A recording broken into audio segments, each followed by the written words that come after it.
Right now at 5, a Joplin nonprofit helps families get back to school supplies. And we've got a pretty decent start to the day again. However, we're going to start to heat up, and we have those pop-up storm chances. We'll have a look at that forecast, get you out the door coming up. Plus, Freeman Health System gives details of a full-service hospital coming to Southeast Kansas.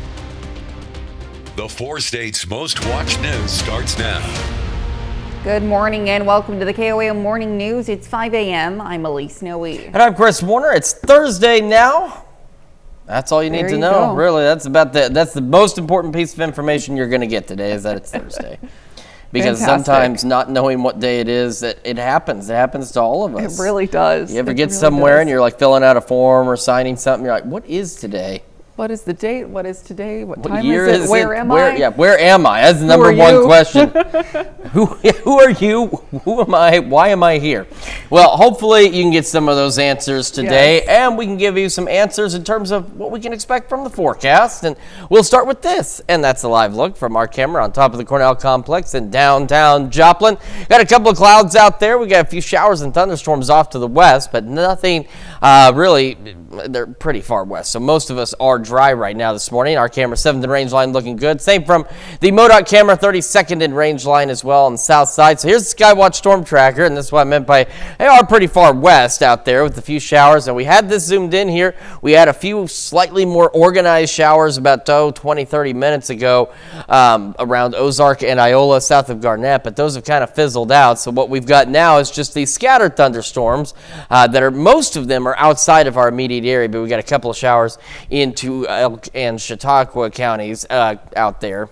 But that's really about it so far. Now, we could see some additional shower and thunderstorm activity kind of go southeastward across parts of southeast Kansas and eventually into northeastern Oklahoma. And that same wave could give us some isolated to widely scattered pop-up showers and thunderstorms as we head through today and into the evening hours. As you can see, they're very widely scattered at best. And it'll be tomorrow morning before we see a few more possible pop-up showers and thunderstorms. Temperatures this morning, not bad, upper 60s and low 70s. So we're a bit warmer for most of us than we were yesterday, and we're all going to be warmer today. So again, isolated pop-up storms possible. Not everybody will see rain. Otherwise, we've got partly cloudy skies, and our highs today, again, a bit warmer. We're going into the low 90s across most of the area, and that is ahead of temperatures that are still going to get hotter yet. We'll have a look at all of that in the full forecast here in just a few more minutes, Elise.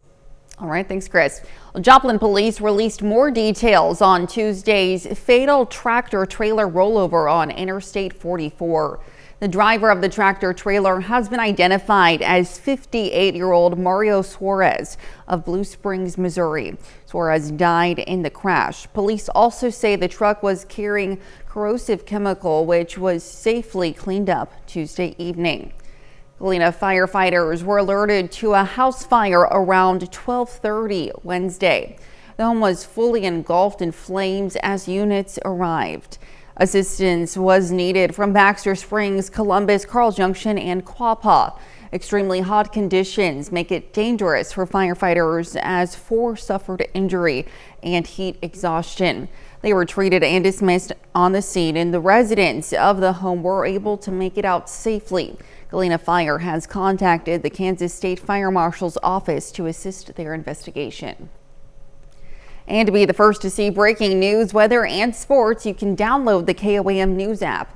It's available free of charge in the Apple App Store and the Google Play Store. Just search for the KOAM News app. Freeman Health System announces its first full-service hospital in southeast Kansas. The hospital will be north of Pittsburgh on Highway 69 near the Harley-Davidson Training School. It will be 170,000 square feet and include an ICU, pediatrics, and more.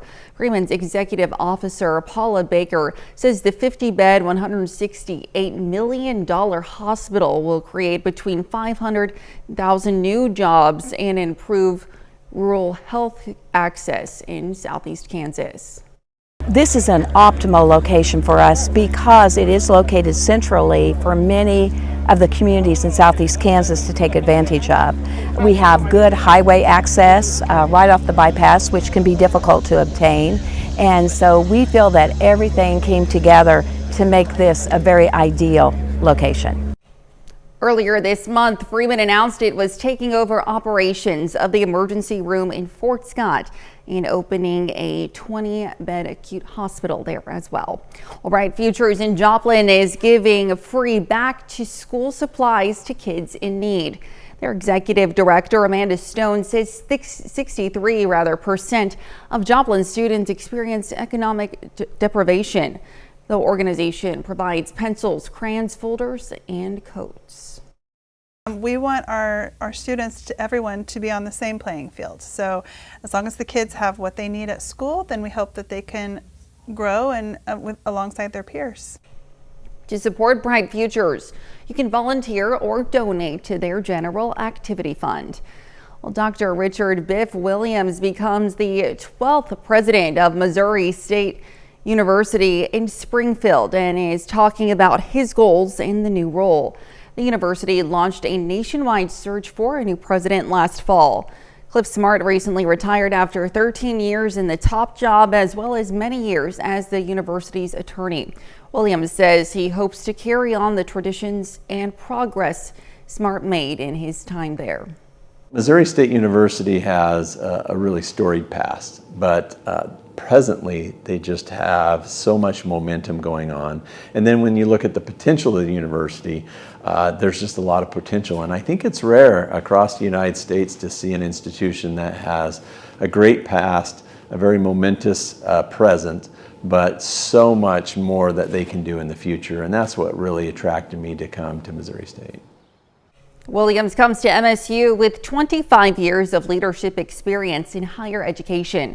He served as a faculty member, dean, provost, and most recently as president. Well, school districts in our area are still seeking employees. According to the National Center for Education, 86% of schools reported challenges hiring teachers last school year. 83% also reported problems filling non-teacher positions. This year, Kansas Schools Districts reports some of those same needs. There is no position that runs without the other. And for us to be a well-oiled machine, it takes everyone working together in a school system to take care of students. And so if you don't have the custodians, it's difficult because we want to make sure we have a clean classroom for a learning environment. You need to make sure you have school bus drivers to make sure that we get students to and from school. We need to have quality staff members to make sure that we take care of our students' educational needs. This first day of school for the Pittsburgh School District will be August 19th. If you're interested in seeking employment with the school district, you can find out how to do so on our website, KOAMnewsnow.com. And that's a look at this morning's top stories and weather in our first 7 minutes. Coming up on the KOAM Morning News, the Joplin Outlaws try to beat Fort Smith for the second night in a row. We'll have the details. Plus, newly elected British Prime Minister meets with White House leaders in Washington, D.C. And we have a hot and partly cloudy day today. We'll have what to expect with Chris Warner in the Skywatch Weather Center. You're watching the KOAM Morning News. We'll be right back.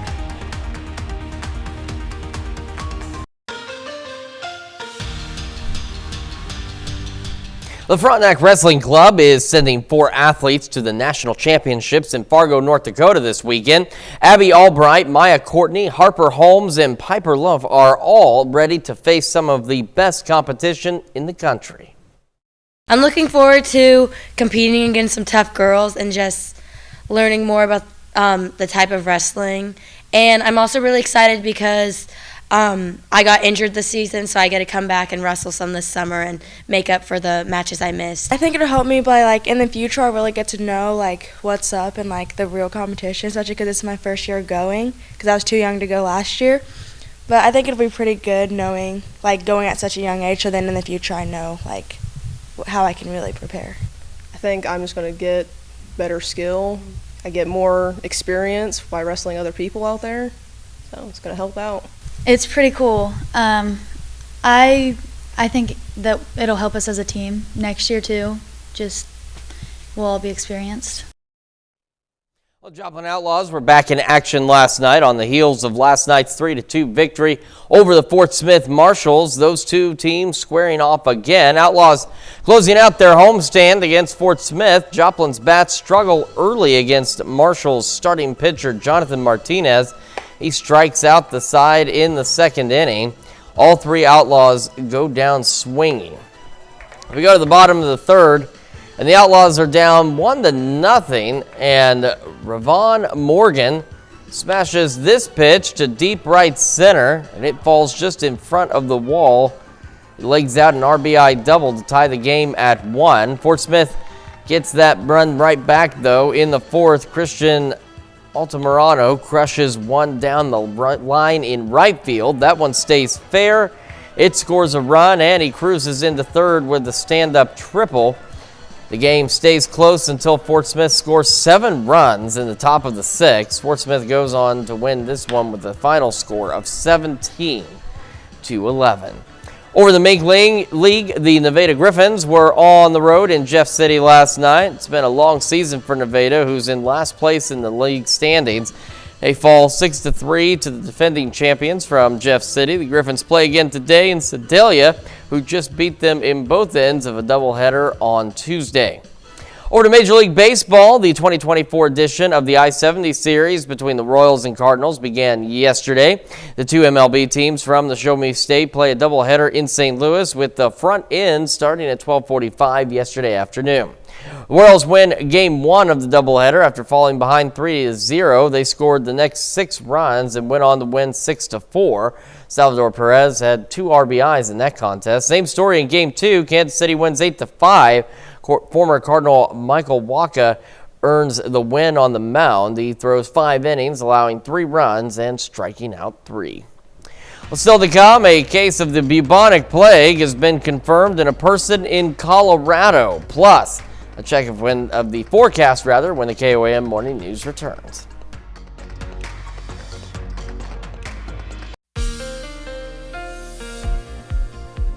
Welcome back to the KOAM Morning News, 5:17 now on this Thursday morning. Skywatch Storm Tracker got a few isolated thunderstorms out in our far western counties out here. So, again, nothing at this point. Got Greenwood and Elk County getting in on some shower activity out there. Got some thunderstorms out there. Nothing strong, nothing severe. But as you can see, this activity, some of it, like this new cell near Emporia, flaring up here recently, all slowly sinking to the south and east. So some of our other friends in southeast Kansas could get in on a few showers and storms. That same wave is going to give us an opportunity for some isolated to widely scattered, at best, pop-up showers and thunderstorms as we head through the afternoon and into the evening hours across the area. As we head into tomorrow morning, we'll see a few more of these showers and thunderstorms, but they're still going to be isolated to widely scattered, and that'll continue through about noon Friday. And then after that, we're really going to kind of dry out with maybe another possibility of an isolated pop-up shower storm by Friday evening across the area. The one thing that's going to be consistent is temperatures going up. 73 in Joplin right now, south-southeast breeze at 5. There's just a few clouds out there, so not a bad start to the day. Temperatures this morning fairly reasonable as well, upper 60s, low 70s, so we are a bit warmer this morning than we were yesterday morning, but not too terribly warm. So we'll still have those isolated showers again, maybe a couple of thunderstorms out there. I think we'll have a little pause in activity once those ones out west either push through or break apart. We'll be about 86 though by 11 o'clock this morning, and then we're going to warm up. Low 90s across most of the area today, and we'll see that opportunity return for an isolated pop-up shower or thunderstorm out there. Not expecting any severe weather by any means, and we'll have that continued chance for isolated to widely scattered showers and thunderstorms as we head into the late evening and overnight hours. Down to 80 by 10.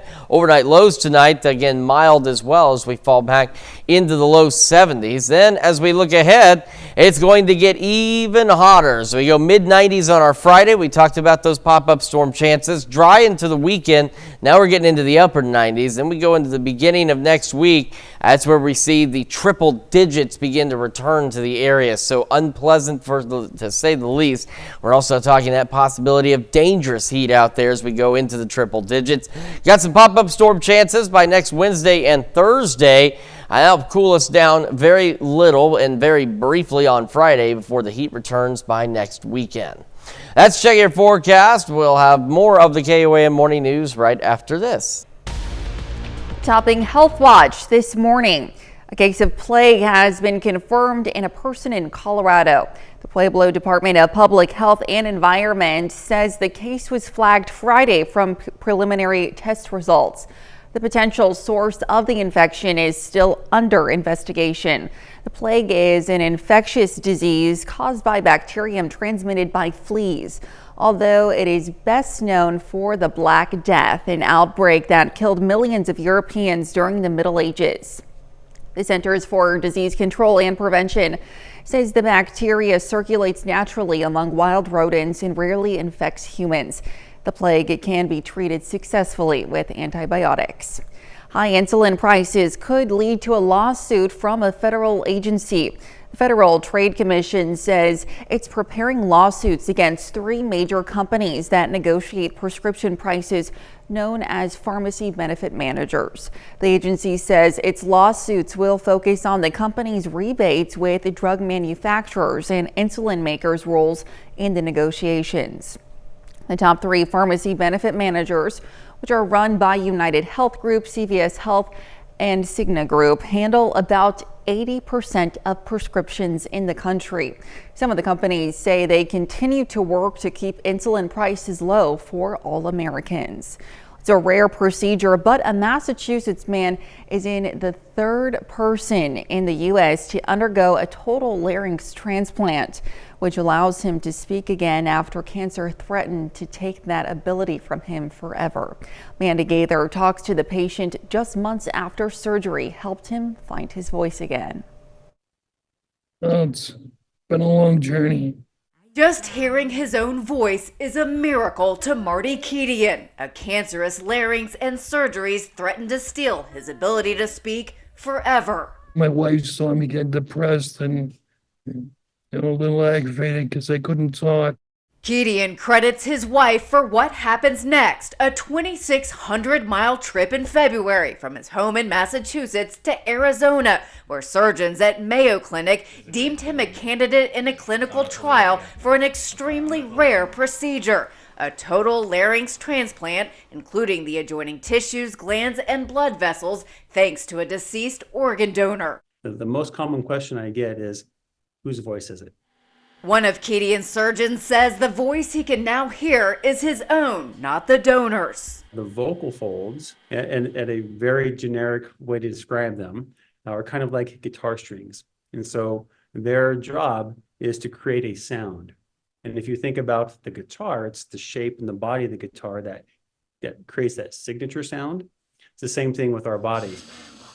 His regained voice started out as a whisper, but nearly 5 months after surgery, Kedian's voice is getting stronger. The tracheostomy will remain in his neck for at least a few more months. Now that I have a voice back, I'm going to do everything I can to enjoy every day and make it my best day. For Health Minute, I'm Mandy Gaither.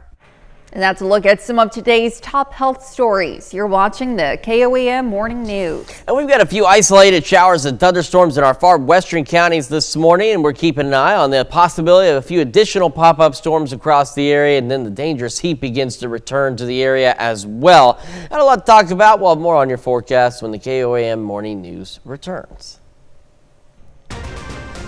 Right now at 5:30, volunteers donated boxes of blankets at a cancer institute in Joplin.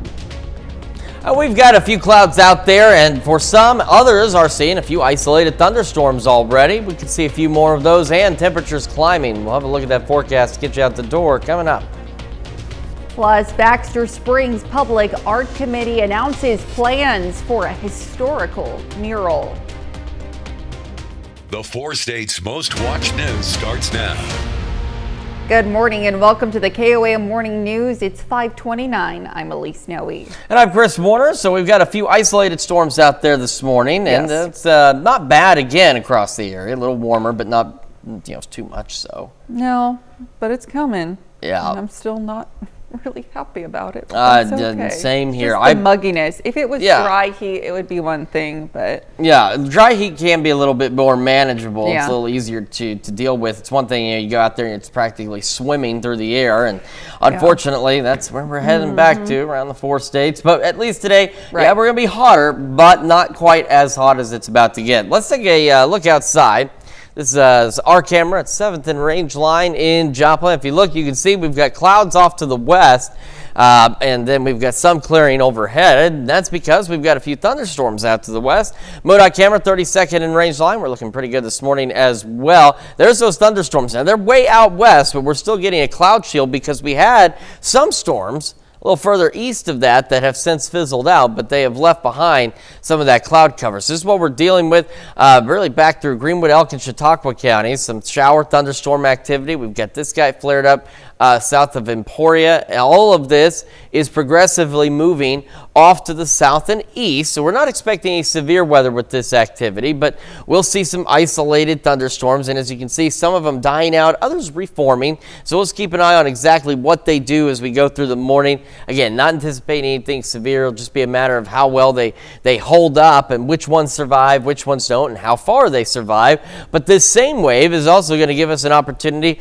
for isolated to widely scattered pop-up storms as we head into the afternoon. So the current expectation is some of what's out there this morning will begin to die out. We'll get a little bit of a pause of an hour or so, and then we'll see some additional isolated to widely scattered pop-up storm development out there. So again, not everybody's going to see something, but nonetheless, at least some of us will get a little bit of rain across the area. So temperatures this morning, again, they're warmer than yesterday, but not too terribly bad still. Upper 60s and low 70s. And yesterday, a lot of us were into the low 60s across the area. So we are warmer this morning, and that is the sign that it is going to be warmer as we head into the afternoon as well. Again, isolated to widely scattered showers, thunderstorms out there. Otherwise, partly cloudy skies and temperatures today going into the low 90s across the area.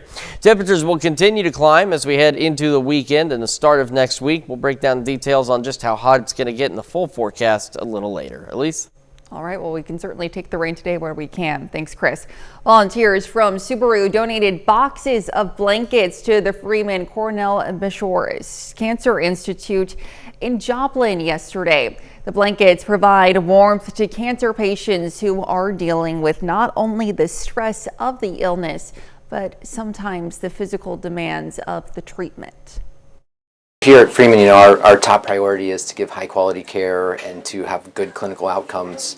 A big part of that is actually taking care of the patient all around. So making them comfortable, making them be able to tolerate the treatment well is really important. So this event, Subaru gives a really high quality blanket to the patient. Amazing, because it's not only to us, it's not just a dealership. We're like a family, so we like to take part in our community. It's amazing, and it makes me feel so honored and so humble, and just proud to be where I work. This donation marks 8 years of participation in the Subaru Loves to Care program. Well, it's fair season here in the 4 states, and this week the Cherryville Youth Fair is underway. Young exhibitors, a part of Montgomery County 4-H, have been setting up to show off their livestock, including some rabbits. Morgan McLennan showed off her rabbits yesterday morning and is now preparing to show off some more animals throughout the week. I do rabbits, poultry, and goats. I love each one of them. My favorite probably is poultry. I love my chickens. I love telling the judge about all the things I know. Sometimes it is stressful learning all the facts, but I love it overall. The fair is open to the public. Baxter Springs Public Art Committee yesterday announced plans for a historical mural that'll be unveiled in September. KOAM's Mitch Adams has the story. Baxter Springs Mural Art Committee held a press announcement unveiling a new mural project near Baxter Springs High School. Officials say the purpose of the mural will be to visually depict the town's history, as well as encouraging community revitalization efforts. Things, especially being across the street from a high school, like the students going to school every day, they can see it. And then it just kind of brings people through town. It helps them stop and want to check it out. They might stop at other places in town, and that's just really what we like to see. The Office of Rural Prosperity, a division of the Kansas Department of Commerce, awarded Baxter Springs and 11 other small communities a public arts grant. State-issued grants like these encourage artistic expression as well as bringing back vibrancy to these small rural towns. We were lucky enough to receive the grant.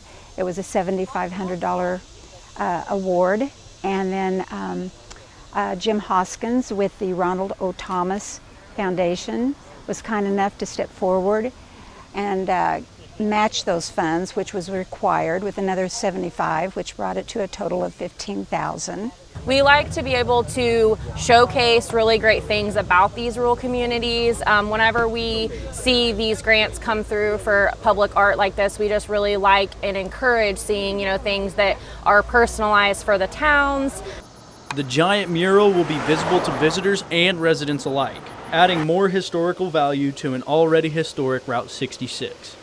Reporting from Baxter Springs, I'm Mitch Adams, KOAM News. You can find more information about the coming mural on our website, KOAMnewsnow.com. And that's a look at our top news stories coming up this half hour on the KOAM Morning News.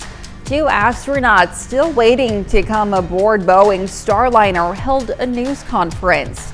Plus, Israeli troops are once again pushing into Gaza City as the IDF says troops are regrouping in the area. We'll have the latest. You're watching the KOAM Morning News. Topping World Watch, 2 astronauts still waiting to come home aboard Boeing's Starliner held a news conference weeks after they were originally supposed to come home. Connor Hansen has the details from New York. We've practiced a lot, so I have a feeling, I have a real good feeling in my heart that this spacecraft will bring us home, no problem. 2 NASA astronauts took Boeing's Starliner capsule on its inaugural crewed trip to the International Space Station in early June. The test mission was only supposed to last a few days and now has been extended indefinitely due to helium leaks and issues with the capsule's thrusters. But the astronauts Sonny Williams and Barry Butch Wilmore say it's all part of the job. Human spaceflight is not easy in any regime, and there have been multiple issues with every spacecraft that's ever been designed. NASA has stressed Wilmore and Williams are not stranded, but they were supposed to return almost a month ago. Back on Earth, the space agency and Boeing are running tests trying to replicate the thruster issues on land. Meanwhile, the astronauts say they've been helping out on the space station. About once a week we get to jump into Starliner and talk to our control team there and work through all the new nuances that they're working very hard on the ground to make sure that we will be able to come home before too long. There's nothing to indicate that there's any problem to bring them home. They're actually certified to come back if there was an emergency. So if there's an emergency today, they could jump in the capsule, shut the hatch, and come back to Earth. This test mission is Boeing's final step before getting NASA certification to become the second capsule from a private company to take people to and from the space station. SpaceX built the first one. Newly elected British Prime Minister Keir Starmer meets with House leaders in Washington, D.C. yesterday. Starmer greeted by House Speaker Mike Johnson and House Minority Leader Hakeem Jeffries. He also was said to have held private discussions with Ukrainian President Volodymyr Zelensky. Starmer reaffirming his country's full support to Ukraine while they battle Russia's invasion. This is Starmer's first visit to the U.S. after being voted in just last week. Well, Samsung Electronics' largest workers union in South Korea is on strike. The strike began Monday, and the union says they are extending it indefinitely because the company is showing no signs of holding talks. The union has around 30,000 members, making up nearly a quarter of Samsung's South Korean workforce. So far, about 6,500 workers have taken part in the strike, with the union calling on remaining members to join in. The consumer electronics giant says the strike has so far not caused any disruptions to its operations. Israeli troops are once again pushing into Gaza City as the IDF says troops are regrouping in the area. It comes as negotiators try to make progress towards a ceasefire deal. Trey Yingst has more. As fighting rages on in Gaza, there's more progress being made on ceasefire talks. Senior officials from the U.S. and Egypt are back in Qatar to try to push forward a potential deal between Israel and Hamas. The two sides appeared to narrow gaps between them, but obstacles remain. So far, Israel has rejected any agreement that would force an end to the war with Hamas intact. This deal is in the interests of Israel. It's in the interests of the Palestinian people in Gaza. It would alleviate the suffering of the Palestinian people in Gaza. And now Hamas warns renewed fighting in northern Gaza could threaten negotiations. This week, Israeli troops returned to Gaza City as part of an effort to eliminate Hamas militants who have regrouped in the area. Defense Minister Yoav Gallant says 60% of Hamas's forces have been wounded or killed since the war began. We disbanded the 24 battalions. We have returned half of the hostages, and we are determined to return the rest. Meanwhile, the U.S. military is reinstalling a temporary aid pier along Gaza's coast on Wednesday for the project's final deployment. Officials say while more than 19 million pounds of food have entered Gaza via the pier, bad weather and security concerns have impacted deliveries. They've been able to transport a significant amount of aid from the marshalling area onward to warehouses for onward distribution. The Pentagon says it expects the pier to be operational again by Thursday. Now to look at some of your biggest headlines from around the world. We'll be right back.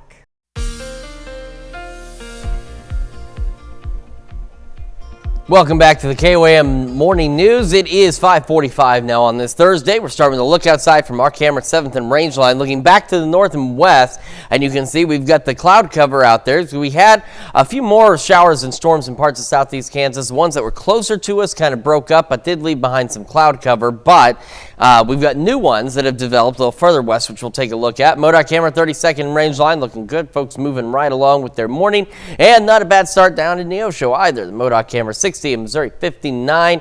Not many folks on the road just yet, but of course we know that will change. So here's the Skywatch Storm Tracker. We have this little guy who flared up south of Emporia, is moving southeast, but has kind of picked up on his own. And then we've got these ones, and you can see these gray lightning bolts. That's indicating lightning data that's fairly old. It means that happened some time ago. The newest lightning strikes would be the ones that are that white color.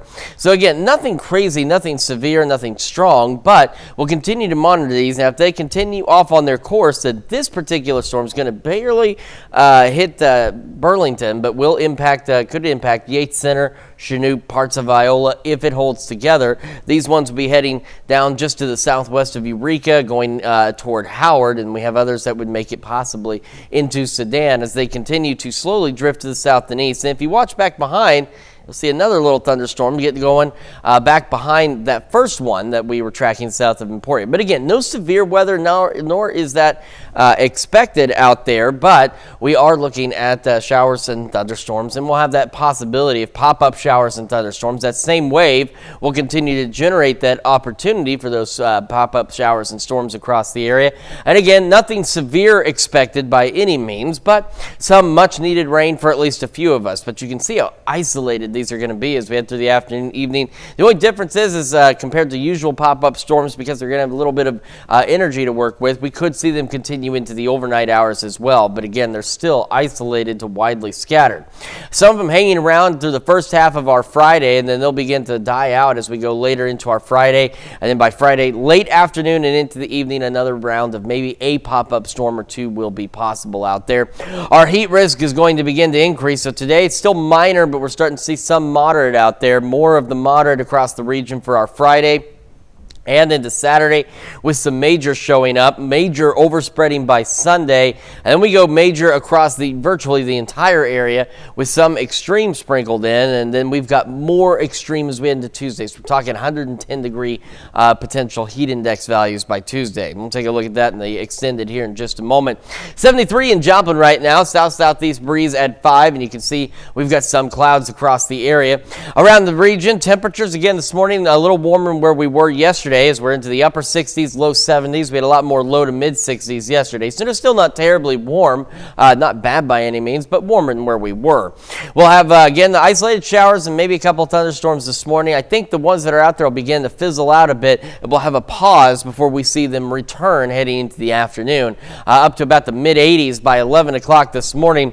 Mid 90s tomorrow. Then we go into the upper 90s heading into the weekend, and take a look at that as we kick off the next work week. Triple digit heat, and that's why our heat risk goes into the extreme zone by Tuesday and Wednesday next week. That's checking your forecast. We're back with more right after this. Today in entertainment news, two very different sneak peeks and the latest film from an Oscar-winning actress. Here's David Daniel with the Hollywood Minute. You have something in you. I knew it from the start. Did you now? Rage. And rage is your gift. Whose head could I give you that would satisfy this fury? The entire Roman armies. Too much. The general will do. The first trailer is out for Ridley Scott's Gladiator 2, starring Paul Mescal, Pedro Pascal, Connie Nielsen, and Denzel Washington. The long-awaited sequel to the Oscar-winning 2000 original arrives in theaters November 22nd. 123. This isn't like an auction, right? Yes. You guys are going to take it away. Jennifer Lawrence may not smile much in her next movie. The Oscar winner is set to produce and star in Why Don't You Love Me for A24. It's being adapted from a graphic novel described as a pitch-black comedy about marriage, alcoholism, depression, and mourning lost opportunities. Good morning, Bikini Bottom! Good morning, Sandy! It's not a good morning for long in Saving Bikini Bottom, the Sandy Cheeks movie. When their home is scooped out of the ocean, Sandy and SpongeBob head to the surface to save the town. Netflix just floated the first trailer for the animated adventure, which debuts on the streaming service August 2nd. Believing in myself in Hollywood, I'm David Daniel. Commuters in NYC may have been enjoying AC while in their vehicles, but some were still feeling the heat after traffic was shut down near a busy bridge when the extreme temps caused the structure to get stuck. Jeremy Roth has today's Take a Look at This. Feeling hot, hot, hot. That's literally the reason transportation officials say this huge swing bridge in New York City got stuck open. Extreme temperatures in the Big Apple, which the National Weather Service said were the hottest of the year in the city thus far, reportedly caused the steel in the bridge to expand, malfunctioning the structure's machinery and grinding it and traffic in both directions to a halt. To quote a New York phrase, "Hey, what are you gonna do?" Well, firefighters and city officials spent much of the day hosing the structure down in an attempt to cool it off, which worked, and the bridge was reopened for business later that day. This Utah commuter was left sweating, not from the heat, but from a piece of flying metal that came in hot, piercing her windshield and striking her in the chest. Dashcam captured the scary moment when the metal strip, suspected to be from a vehicle suspension, hit the windshield, showering driver Hope McCurdy with glass. She says she was actually glad the debris hit her car the way it did. As it spun through the air, it hit my windshield flat. Like, if it had probably come through like this, I probably wouldn't be here today.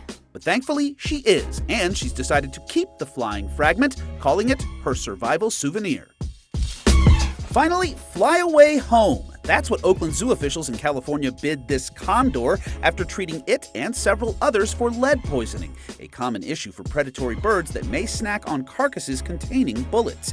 It was a real condor-palooza, their words, not mine, as they successfully treated and rehabbed 3 condors before re-releasing them into the sunny California skies. For Take a Look at This, I'm Jeremy Roth. Stick around, we'll be right back. Taco Bell is letting fans retire early for a limited time. The fast food chain is opening up an early retirement community for Taco Bell Rewards members who are 21 or older. The cantinas will be open in San Diego on August 17th and 18th, and members can reserve a day pass for $50 or a weekend membership for $150. The experience will include aerobics, diverse art, and pickleball. Passes will be available on a first-come, first-served basis on July 16th. And today is a time to celebrate with a deliciously sweet and minty cocktail. That's because today is National Mojito Day. Mojito hails from Cuba. It's made with white rum, sparkling water, sugar, or simple syrup, lime juice, and mint. Now, no one is exactly sure who made the first mojito, but its recipe can be traced back to the 16th century. Some say it was a favorite drink of pirates. Others believe it was created by enslaved Africans who harvested sugarcane on the Caribbean island. But what is certain is that the combo of the sweet sugar, the tart citrus, and the mint creates a refreshing drink perfect for the hot days of summer. And you're going to need some kind of refreshing drink for the hot days of summer as they are set to return across the area. We're going to start warming up today. We've got some isolated showers and storms out there this morning. I think those will begin to fizzle out for a bit. We'll have a brief pause in activity by late morning, going in the mid-80s, and then we'll see isolated to widely scattered pop-up storm chances across the area. So not everyone will see rain today, and even those who do, it may be very brief. What we all will see is temperatures continuing to climb. Now we're going into the low 90s across the area. As we go overnight tonight, again, isolated to widely scattered showers and thunderstorms will be possible, and we're eventually going to fall back into the low 70s for our lows. And otherwise, in between all these pop-up storm chances, we're looking at just partly cloudy skies. And tomorrow, some pop-up storms again possible through the day as well. We're even warmer, mid-90s, upper 90s by Saturday, Sunday, triple digits as we kick off the next work week with some additional pop-up storms next Wednesday and Thursday. That's Check Your Forecast. We're back with more right after this.